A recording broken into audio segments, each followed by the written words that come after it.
Peter Schiff Show.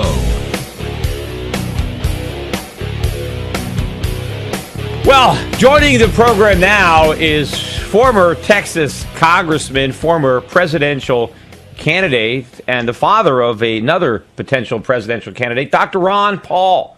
Ron, welcome back to the Peter Schiff Show. Is Ron there? Yeah, I'm here. Do you hear me now? Yeah, now I do. Hey, well, Okay. Thanks for coming on.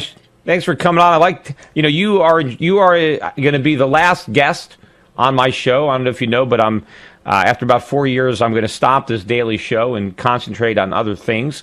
But I'm very glad to have you be the final guest on the show. Well, very good. It's nice to be on your show. Well, let's get started with foreign policy, because as bad as domestic policy is, I don't know if the foreign policy is even worse. It's kind of to see where we have a bigger disaster. But you were a big opponent of the Iraq war. And, I know it doesn't make you happy to say I told you so. But it seems now that the situation over there is probably worse than it was before we deposed Saddam.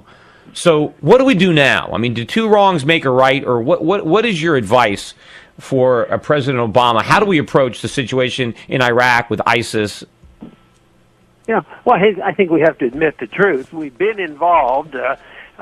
Republicans and Democrats have believed strongly that we should be involved in the world, especially after the downfall of the Soviet system, that we had a moral responsibility to spread American exceptionalism and be the policeman of the world.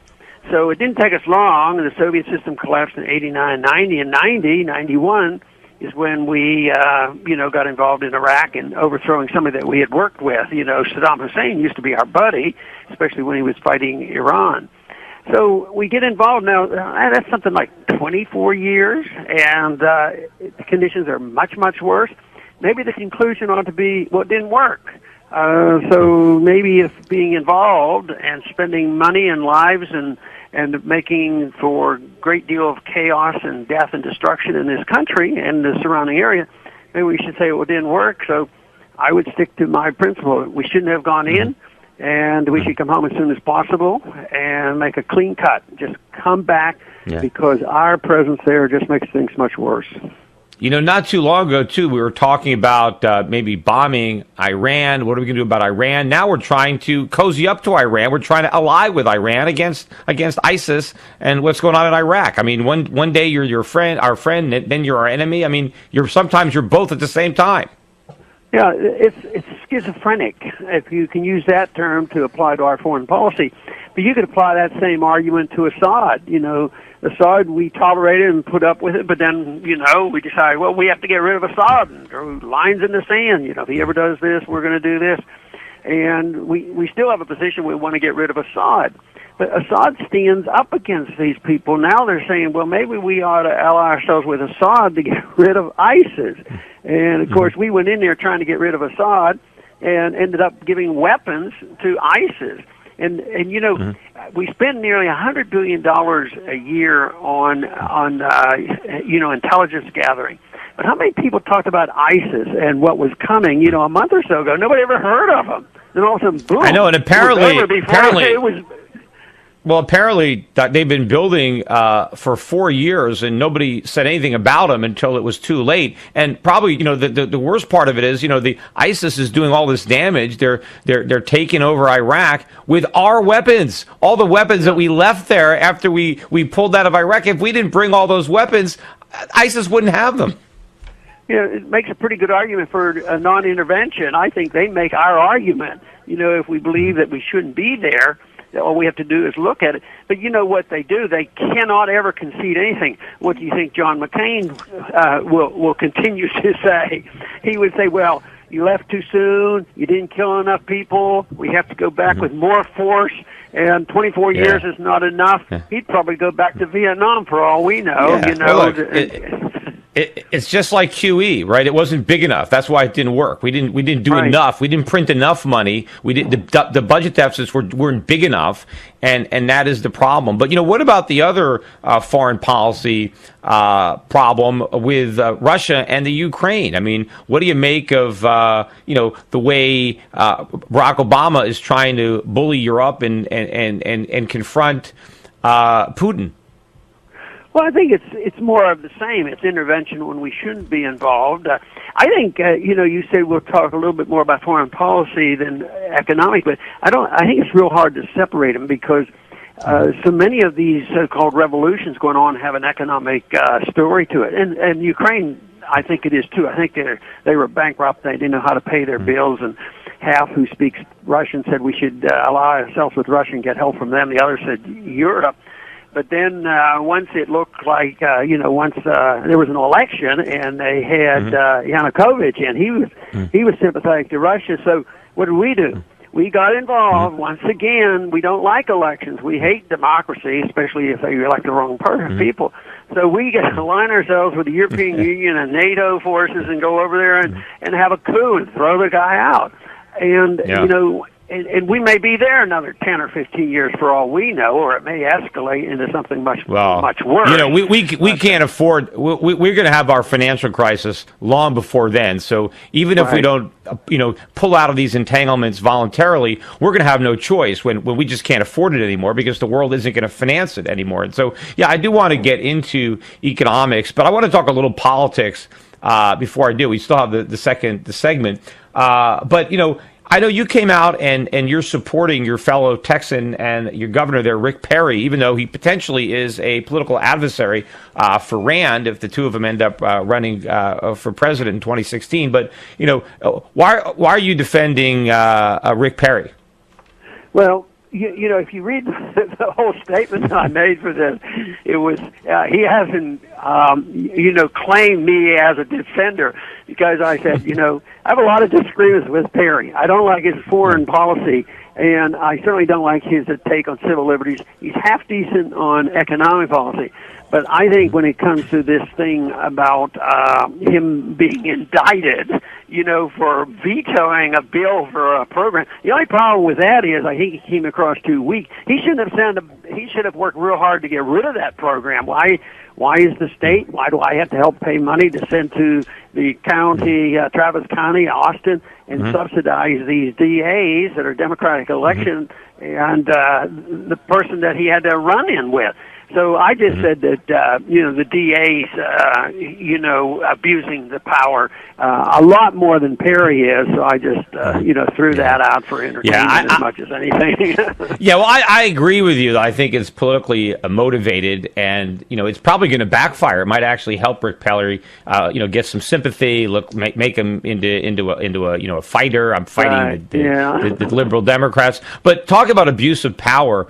What about this, the IRS scandal? Why do you think the media isn't making a bigger deal out of this? In fact, I talked on this show just the other day about now the evidence has come out that not only were Lois Lerner's computers and her hard drive destroyed, but after that and during the investigations, when they came across her BlackBerry, they destroyed that too. They intentionally wiped out the data and destroyed the BlackBerry to get rid of all the evidence that the congressional investigation was trying to look at. I mean, how is that not abuse of power and obstruction of justice, and why is it not a bigger deal?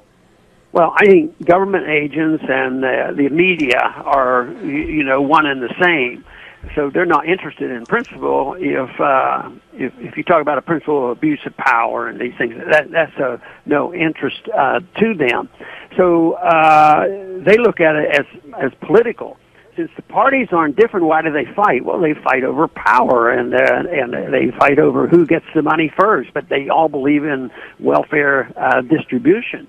So I just think it's protect the Democrats.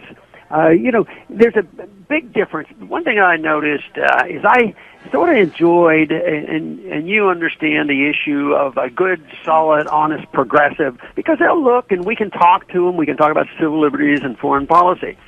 And you take a guy like Dennis Kucinich. He remains my friend. We work together on foreign policy, but we just don't get into it about national health care. We know we disagree. But when it comes to some people, you take a Rachel Maddow. I mean, here she is. She loved having me on the program when Bush was doing horrible things on foreign policy, and I went along and said, "Well, this sounds good. I'm independent. Maybe she's independent." But as soon as Obama did it, I mean, she's still a Democrat first, and I think that's what's happening here with the IRS. I've had that. Because Well, yeah, they used to have me. I used to go on CNN quite a bit when Bush was president because I was very critical. But once Obama became president, they really stopped having me on because they liked it when I criticized Bush, but they don't like it when I criticize Obama, in many cases for the same reasons, right? Yeah, it's partisanship, and because they either don't know, understand, or care about the principle, but they may well realize that they're all interveners. Does the Republican Party represent a non-interventionist foreign policy of not getting involved in preemptive war? No. Yeah. Which party wants to go back to market interest rates? And that's neither party. They're all the same. And that's what we got to talk about the Fed and Fed policy and the U.S. economy. And, interestingly enough, if your son were to run for president and win and nominate you to be the chairman of the Federal Reserve, would you take the job? No, I wouldn't take the job. He's not going to do that, and it might not even be legal. I don't. You can't. Well, you can nominate anyone. You can put a relative into the cabinet, and that's probably a bigger position than the cabinet. Well, what do you mean? Wasn't Bobby Kennedy, Jack Kennedy's Secretary of State? They changed the law. They changed the law. Oh, they did. After that. Oh. Yeah. So you can't do that anymore. Well, but even though you're confirmed, even though you get confirmed by Congress, you still can't, because the confirmations still have to be confirmed. Yeah, but right? Okay, we'll put you in charge, and you do what's right. And I'm not related. What's the immediate effect? The immediate effect is that people would panic, and who knows what would happen. It would not be a smooth transition, so they'd throw you out in a week. Well, so it doesn't happen. What you said is correct. We won't clean up this mess until the whole thing comes down on our heads.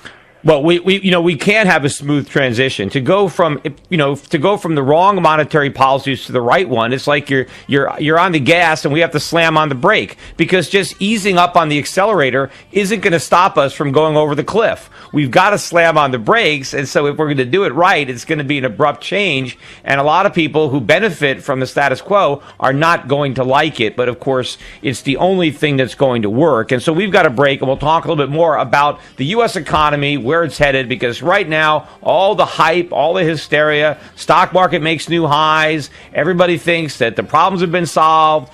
Ben Bernanke was a hero. Janet Yellen is the heroine, a heroine who's, following in his footsteps. Everything is great. And of course, you and I know that that is not the true story. We'll talk about the real state of the U.S. economy and the Fed's responsibility in that after this break.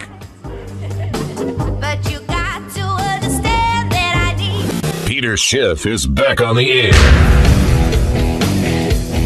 We're continuing our discussion with Dr. Ron Paul. And hey, Ron, I misspoke. I guess you didn't catch me either when I talked about Robert Kennedy. He was Secretary of State. He was the Attorney General of the United States under Jack Kennedy. So I just want to correct that. But, on economics, I spoke just earlier before you came on about this article I read in Bloomberg about falling fruits and vegetable prices in Italy. And the article said this is terrible. The ECB has to do something to stop these food prices from coming down. And they said the reason that they were coming down is because there was a lot of unemployment and people didn't have as much money. So I guess they couldn't afford to buy fresh fruits and vegetables. And so in order to continue selling, they had to reduce prices so people could afford to buy. And they're saying this is a problem and that we need more inflation so that food prices go up. And that's supposedly going to solve the economic problems in Italy. And we've got the same nonsense going on over here where they're all saying we need more inflation. The Fed's goal is to create inflation because we don't have enough. Right. It's insanity. They hate poor people is what they do because, the free market and sound money helps the poor because prices go down. But it also reminds me of the story about what went on, during our Depression. That they believed the same thing. That's when they were really getting wild about Keynesianism. Prices have to go up, and that's when you have prosperity. So we're in a deep depression. Prices are dropping. There was true deflation, and they say, well, we have to have higher prices. How do you get higher prices? Well, you have a shortage of goods. So that's when the government told the farmers they had to plow their crops under. People are starving, and the farmers had to go out and plow their potatoes under and kill what they had because of this stupid idea. I one time asked Bob Bernanke about this, and he sort of deflected. He says, I didn't support that program, but he's a Keynesian, and they all do. They want prices to go up because they think that higher prices is a sign of a healthy economy. Well, then why wasn't Zimbabwe doing very well, last year? And of course, consumers, look, everybody knows that what causes living standards to rise is abundance of things. The more stuff we produce, the higher our standard of living. And falling prices is a sign of abundance. It's a sign of plenty, that we have produced more, that we've reduced costs. I mean, this is a good thing. The lower things cost, the more we can afford to buy. Only in this crazy world of economics can you have an asinine view that that scarcity is good, that high prices are good, that pricing people out of the market. I mean, especially when it's food. How can these idiots argue that we need higher food prices? And, what about we need higher education prices? We need higher healthcare prices? Yeah. So, this is so crazy, but how is this thing going to end? This is, we have got to be nearing the inflection point where we have a dollar crisis. I mean, you've probably been warning about it longer than I have, but that day of reckoning can't be too far off. No, it's coming, and one other place where they fail to recognize is that, even with inflation, productivity can increase in certain areas, and then they're reassured, well, there's no inflation, things are going well. In the Depression, the CPI wasn't going up, but there was still a lot of malinvestment, too much debt, and there still had to be a correction. But no, this is and there's a lot of people interested in an article I did the other day, on the value of the dollar and sanctions on Russia. I had more people hit on that article than I've had in a long time on anything. So there's a lot of intense interest on that. So I think people are getting very, very concerned. There's a vote coming up now in Switzerland to decide whether or not they should have, some use of gold in their monetary system again. And people, it's Switzerland was Yes, Ron, Switzerland was, I think, the last country that officially severed any link between their currency and gold. And at the time, I think they were required to have maybe a 25% or 30%, I forget, gold backing. And this new initiative would require, I think, a 20% gold backing, which would require the government, the Central Bank of Switzerland, to buy a lot of gold because they have tremendous reserves now. They bought up all these euros in order to prevent the Swiss franc from rising, in order to deprive their own citizens of the benefits of falling prices. They created a lot of inflation so they could debase along with the Europeans, but now they have enormous reserves, and that means that if this thing passes, they have to buy a lot of gold. And to me it's interesting because it seems like our opposition is winning the battle. The dollar is strong, relatively speaking, and gold is not soaring, and they've been able to convince the people the CPI isn't going up, and the markets are reflecting that. And yet there's an intense concern about the dollar and an intense concern about monetary reform, every bit as much, at least it's getting close to the way it was in 79 and 80 when we had interest rates of 21% and prices going up 15%. So it's sort of reversed, but they're still concerned about the right thing, and that is the currency itself. So I think it's a healthy concern that they have, but as far as when this thing is going to come unglued, it's going to come suddenly. It's going to come much faster than anybody believed because there's absolutely no foundation to the dollar. But right now it doesn't look like it'll be next week. But, if a hot war breaks out over Ukraine, that might be enough to topple everything over.